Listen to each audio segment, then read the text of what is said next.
I asked my viewers on what games they would like to see me platinum and took all their suggestions. There are a variety of games such as Hollow Knight, Trackmania Turbo, Monster Hunter Stories, and many more, but only one game would be the winner. We are going to spin the random wheel for the platinum.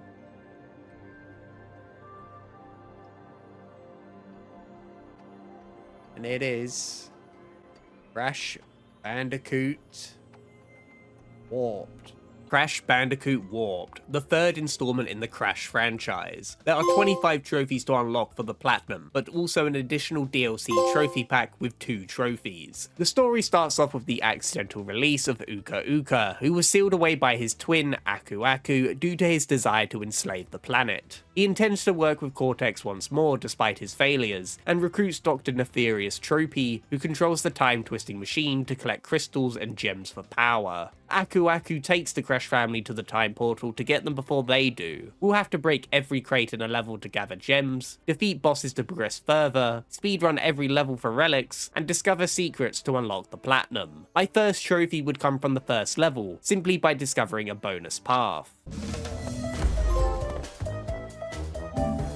I progressed my way through levels like Under Pressure and Orient Express, where one was entirely underwater. The swimming movement was not enjoyable. I then played as Coco and rode on a tiger, breaking crates and dodging obstacles before eventually meeting Tiny. He challenged me to a Colosseum match. I dodged his lunges and hit back until he released a pack of lions that I had to precisely avoid, or I became their lunch. After 3 rounds, I defeated him for a trophy, which also granted me the ability to body slam. This would allow me to break reinforced boxes in future levels. I'd go to ones such as Hog Ride, where I had to use my motorcycle to win a race against people who like to run you off the track. I cleared through Tomb Time, but would have to revisit later to obtain its gems. At the end of this world was Dingo Dial, equipped with a flamethrower and a protective wall of crystals. However, as he looks for us to set alight, he'll break the crystals where we can sneak in for an attack. We defeat him and unlock another trophy, as well as the ability to double jump. Gathering more gems, I went through Dynamite, where I had to run away from a Triceratops, then navigate through a medieval village in Doubleheader. I'd also unlock a trophy in High Time, where I managed to make it far enough through the level without dying to unlock a death route. I then came across Entropy, who could vaporize me with his lasers and change the platforms at will, but with my ability to double jump, I could avoid these obstacles and make my way over to repeatedly attack him until he was defeated, unlocking me another trophy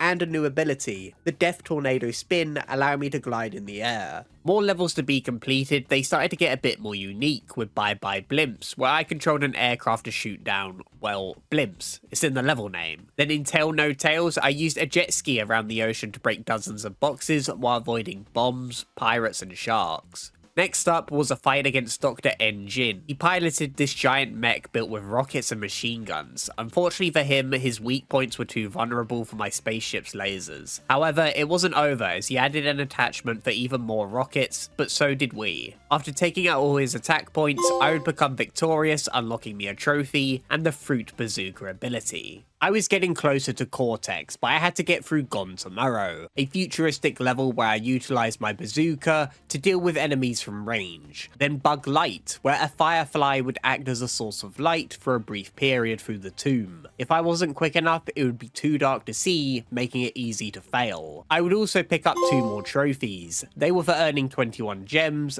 and discovering a gem path after earning a colour gem from another level. It was now time for the fight against Cortex and Uka Uka. I had Aku Aku deal with his twin brother, but they would become a problem, as they would fight on the same floor as me, meaning I had to jump over their battle while dealing with Cortex, who was surrounded by a protective bubble, but it would expire when he would use his plasma gun and grenades, allowing me to get an attack, briefly stunning him before I push him into a pit. Like always, rinse and repeat until their life bar reaches 0, and it unlocks a trophy and the ability to sprint, which is going to be very useful as we now must speedrun every level.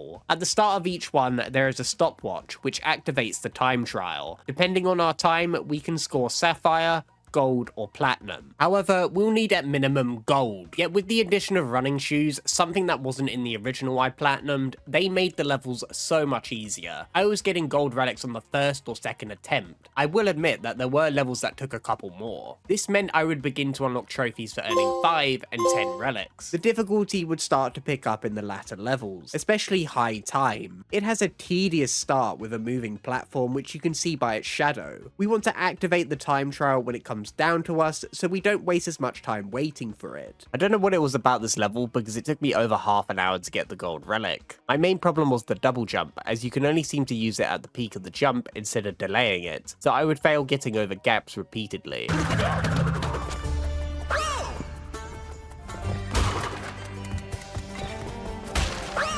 Are you kidding me? I got so frustrated with high time that I decided to speedrun other levels like Tomb Wader. This one has rising water levels which could be determined by the start of the movement of the bug. We also want to make sure that we get all the Aku Aku masks available because combining 3 makes you run quick and be invincible, which is essential for getting a gold relic. We had to pick up these relics because they unlock us a few more levels which are needed for more gems. This would eventually unlock me a trophy for earning 42 of them. At this point I had collected all the color gems and needed to find the secret exits in 2 levels for more trophies. In Dynamite we take the gem path until we reach the point of running away from a Triceratops. The second pterodactyl we see will take us to a secret level, unlocking a trophy. So we run away from the Triceratops, dodge him, but we take this one. Okay, we don't take this. We dodge the first one and we take the second one. There we go, getting carried away. Discovered the secret exit in Dynamite. We'll need to complete the time trial here. Just make sure you don't lose your dinosaur mount as some jumps become impossible without it. The other secret exit was in Road Crash. There is a sign with a picture of an alien, and by driving into it unlocks us another trophy, and takes us to Hot Cocoa, a jet ski level with a ton of boxes to break, as well as a time trial. By completing both, it would unlock me 2 more trophies for earning the gems in the bonus levels and earning 30 relics of gold or better. It was now time to clean up all the miscellaneous trophies for the platinum. I would take my fruit bazooka and use it on this chicken 5 times, as it horrifically screams in its demise.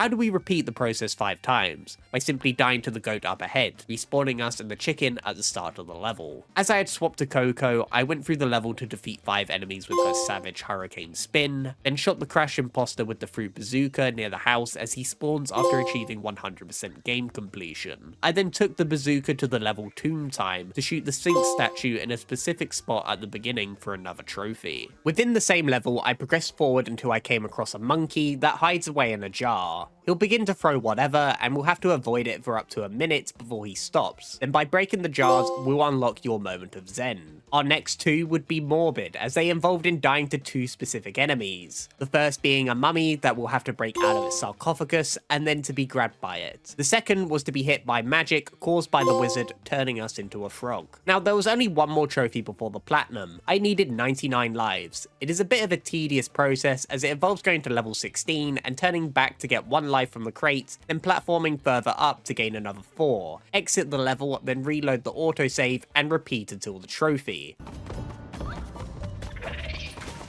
And we're gonna get the platinum trophy within a matter of seconds by picking up the health. Stitch in time saves 99 and 99 lives, and the invincible Crash Bandicoot. Collect all the Crash Bandicoot warped trophies. However, we are not done. If you remember from the beginning, I mentioned there were more trophies in the expansion, Future Tense. It is a new level built for the original trilogy's gameplay. One of the trophies will require us to break every crate. Luckily, we don't have to get a relic for this level. Instead, for the other trophy, we use our bazooka to shoot one of the UFOs in the background. The first section is quite simple to progress through, and utilizing the fruit bazooka to destroy crates and enemies from afar was fantastic. It is easy to miss a few boxes upon taking the elevator, as one of these is an exclamation box, which will reveal another. This would take us to the death route. It has a slightly difficult difficult bit with these TNT crates that need to be bounced on, giving us less time to focus to move forward. Dodging a ton of missiles without Aku Aku was stressful, as it meant if I got hit, I would need to repeat it again, which would be the case, as after we're done with the death route, we need to make our way through the level until we get to the next checkpoint, the bonus round, which I thankfully did. I was getting every box I can, and I was on the brink of victory until I noticed I had missed 6 boxes. Now, I could either just reset the level or go back to grab them. With 99 lives, I decided to go back, but I kept dying repeatedly. I had to jump past several rockets, platforms that randomly switched directions, jump uphill on a treadmill. It got to the point where I was now spawning with double Aku Aku masks, allowing me to take 2 hits for free. After enough persistence, I managed to break the boxes needed and return to the finish line with the gem, unlocking me the final trophy of the expansion.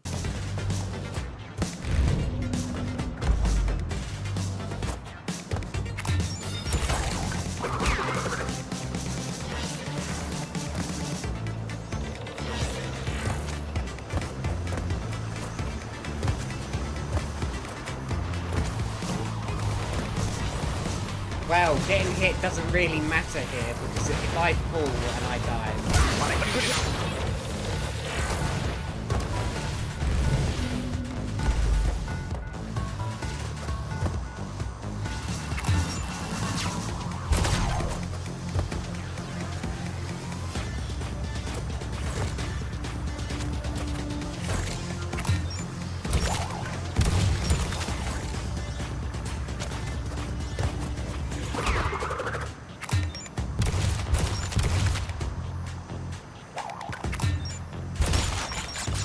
Okay, that is all the boxes.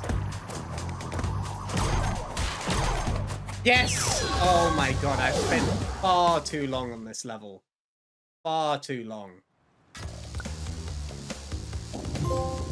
And there's the trophy. Future is clear.